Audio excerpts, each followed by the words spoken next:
그러면은 우리가 그래도 우려해야 될 부분들이 있잖아요. 이 거시경제 상황들은 어떻게 해결이 됐는지가 궁금한데요.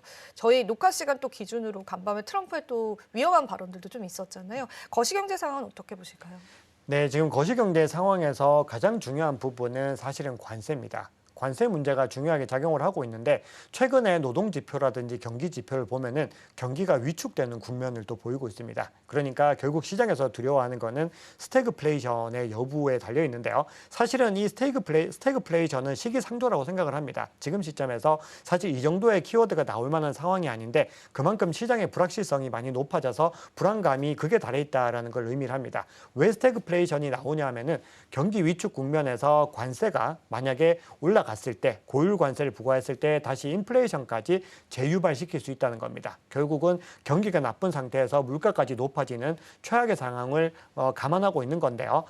지금 이 소식을 전해드린 이 시점에서 트럼프 대통령이 관세에 대해서 다시 입장을 바꿨죠. 그래서 4월 2일까지 캐나다와 멕시코에 대해서 관세를 또 유예하겠다라고 했는데 그러면 시장에서 뭔가 환영을 하면서 가격이 올라줄 것이라고 기대를 했는데 미국 3대 지수 그중에서도 나스닥 같은 경우는 2.6% 하락으로 마감을 했습니다. 이 얘기는 지금 트럼프 행정부의 정책 자체가 뭔가 일관성을 가지고 가지 않고 계속해서 변화하고 있다는 부분들을 시장에서는 불확실성으로 작용을 하면서 뭔가 불안감을 느끼고 있는 겁니다. 그렇기 때문에 지금 시점에서는 이 트럼프 대통령의 통화 정책이 안정감을 찾아야 되는 부분들이 첫 번째 있습니다. 그런데 지금 젤렌스키 대통령과 트럼프 대통령이 이제 광물 협정 체결 가능성이 높아졌다라는 소식들이 나오는데 이런 전략들이 계속해서 이런 방향성들이 나오고 있는 것이 트럼프 대통령이 그리고 있는 어떤 협상의 큰 그림이 아닐까 생각을 합니다. 그래서 관세에 대해서도 입장을 계속 바꾸고 있는 것이 결국은 이 관세를 정말로 부과한다라는 관점들보다는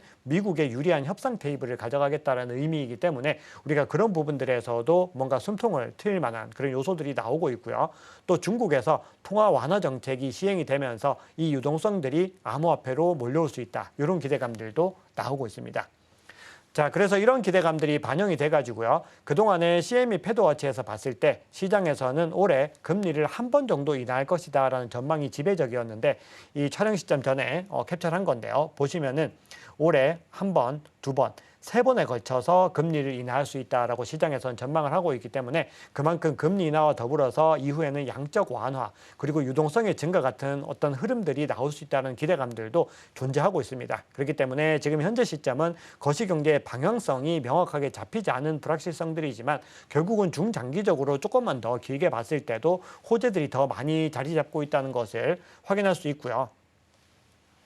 이 검은색으로 표시된 게 글로벌 M2 통화의 장표인데 보시면 이 구간에서 비트코인보다 먼저 꺾인 걸 볼 수 있습니다. 비트코인 가격은 횡보하는 구간에서도 먼저 꺾였는데 이후에 비트코인이 따라서 하락 추세로 전환하는 걸 볼 수 있습니다. 근데 지금 현재 시점에서는 이 M2 통화가 상승하는 국면으로 가고 있다는 거죠. 이게 지금 현재 10주 정도의 차이를 두고서 움직이고 있기 때문에 이제 이 유동성이 공급되는 움직임에 따라서 비트코인 가격이 반등할 수 있다라는 기대감들도 나오고 있습니다. 물론 이거는 참고 지표로서 활용하셔야 되지만 결국 궁극적으로 시장의 유동성이 풀린다라고 하는 것이 거시경제 관점에서는 가장 중요한 거라고 볼 수 있습니다. 그렇기 때문에 지금 시장에서 뭔가 불안감들이 가득하지만 조금만 더 시선을 돌려봤을 때 2분기까지 감안을 했을 때는 비트코인이 반등할 가능성에 더 많이 무게감이 실리고 있습니다.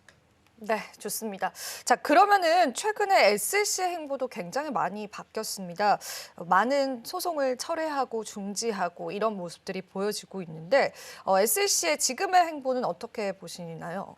네, SEC 행보 말씀드리기 전에 제가 준비된 장표를 하나를 더 보여드려야 되는 부분들이 있어서 그 부분 한 번 더 보여드리고 넘어가겠습니다. 그래서 결론적으로 제가 말씀을 드리려고 했던 것은 결국은 이런 불확실성 상황 속에서 가격이 조정받는 구간에서도 고래들은 꾸준히 매집을 이어가고 있다는 겁니다. 그래서 차트 한번 보시면은 이렇게 고래들이 계속해서 물량들을 모아나가는 것들, 특히 이렇게 가격이 크게 하락하는 구간에서 그 물량들을 늘려나가는 것들을 볼 수가 있습니다. 그렇기 때문에 우리가 장기적인 관점으로 해석을 해야 되는데요. 이렇게 고래들이 움직이는 그런 관점들에는 SEC의 스탠스 변화도 중요하게 작용을 하고 있습니다.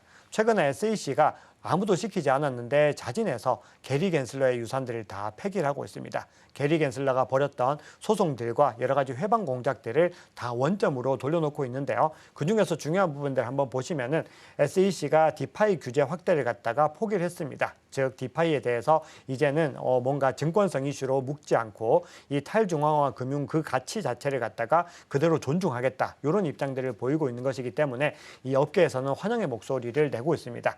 자, 그리고 이제 지금까지 어떤 소송을 취하한 목록 한번 보시면요.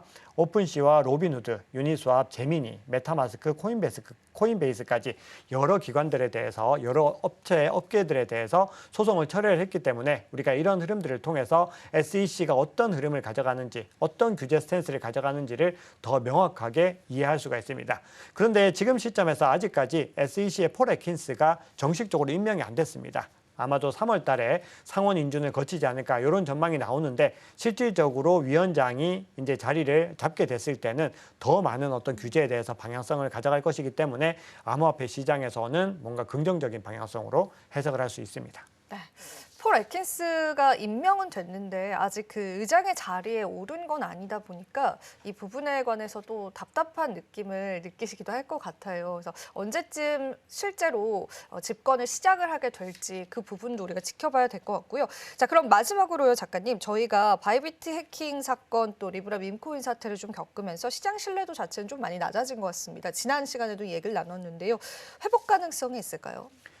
우선 리브라 민코인 사태를 통해서 민코인에 대한 수요가 많이 줄었습니다. 그러면서 특정한 이 알트코인, 솔라나 같은 이런 알트코인들은 좀 실질적인 가격에 타격을 받고 있는데요. 결국은 이런 과정들을 통해서 자정작용들과 규제에 대한 방향성들이 더 명확해진다라고 볼 수 있습니다. 이 문제점들을 우리가 한번 확인을 했기 때문에 여기에 대해서 해결책들을 가져가기에 좋은 환경들이 만들어졌고요.